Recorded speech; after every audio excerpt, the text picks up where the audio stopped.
মানব জীবনে বিয়ের গুরুত্ব যেমন অপরিসীম, তেমনি বিয়ে নিয়ে থাকে আমাদের নানা ধরনের পরিকল্পনা। অনেক আগে থেকেই চিন্তা ভাবনা করা হয় কেমন হবে বিয়ের দিন, কেমন সাজবে বর করে। তবে কারো কারো জীবনে বিয়ের মুহূর্ত হয়ে ওঠে আরো বেশি স্মরণীয়। তেমনি এক বিয়ে হয়েছে মানিকগঞ্জে, যেখানে বরকনের মালা বদল হয়েছে হসপিটালের বেডে। হাতে পায়ে ব্যান্ডেজ অবস্থায় মাথায় টোপর পরে বেডে শুয়ে আছেন নতুন বর, আর পরিবারের সদস্যদের সঙ্গে পান পাতায় মুখ ঢেকে তাকে প্রদক্ষিণ করছেন নববধূ। পুরোহিতদের মন্ত্র উচ্চারণের সঙ্গে মালা বদল আর উলুধ্বনির মধ্য দিয়ে হাসপাতালেই হয় বিয়ের আনুষ্ঠানিকতা। ঢাকায় অদূরে মানিকগঞ্জ জেলা শহরের চানমিয়া লেনের বাসিন্দা অরবিন্দ সাহার ছেলে আনন্দ সাহা এবং একই জেলার ঘিওরের বানিয়াজুড়ি এলাকার বাসিন্দা স্নাতক প্রথম বর্ষের শিক্ষার্থী অমৃতা সরকারের হাসপাতালে বিয়ের এই ঘটনা ব্যাপক আলোড়ন ফেলেছে, যেখানে পরিবারের সদস্যদের পাশাপাশি এই বিয়ের সাক্ষী হয়েছেন হাসপাতালের চিকিৎসক আর রোগীরাও। গত 4 সেপ্টেম্বর রাতের এই আয়োজনের কিছু ভিডিও মুহূর্তে ভাইরাল হয় সামাজিক মাধ্যমে। পরিবারের সদস্যরা বলছেন, মোটরসাইকেল দুর্ঘটনায় আহত হয়ে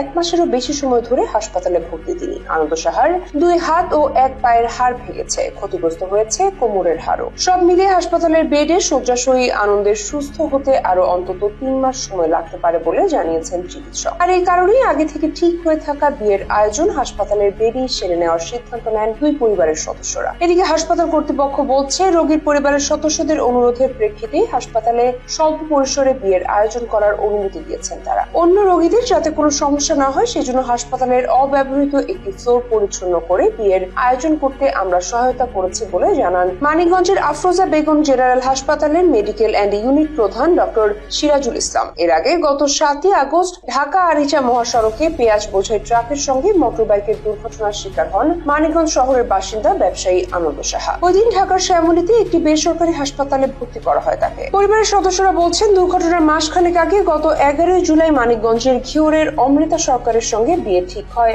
আনন্দ সাহার। দুজনের এঙ্গেজমেন্ট বা আশীর্বাদ শেষে এই বছরের 14 ডিসেম্বর বিয়ের তারিখ নির্ধারণ করে দুই পরিবার। কিন্তু আনন্দ সাহার দুর্ঘটনা এলোমেলো করে দেয় সব পরিকল্পনা। কয়েক দফা আলোচনার পর বিয়ের তারিখ অনেকটা এগিয়ে 4 সেপ্টেম্বর ঠিক করা হয় বলে জানান আনন্দের কাকাতো ভাই অমি সাহা। তার দাবি, কাকা এবং কাকিমা দুজনেই বেশ অসুস্থ। আমাদের পরিবারের সদস্যরাও বেশিরভাগই গ্রামের বাড়িতে থাকে না, এই কারণে ভাইয়ের দেখাশোনায় বেশ সমস্যা হচ্ছিল। আর দুই পক্ষের সম্মতিতে বিয়ের তারিখও ঠিক ছিল, তাই আর দেরি না করে হাসপাতালে বিয়েটা হয়ে গেল। ব্যতিক্রমে এই ঘটনার সাক্ষী হয়েছেন মানিকগঞ্জের আফরোজা বেগম জেনারেল হাসপাতালের চিকিৎসক, রোগী ও কর্মীরা।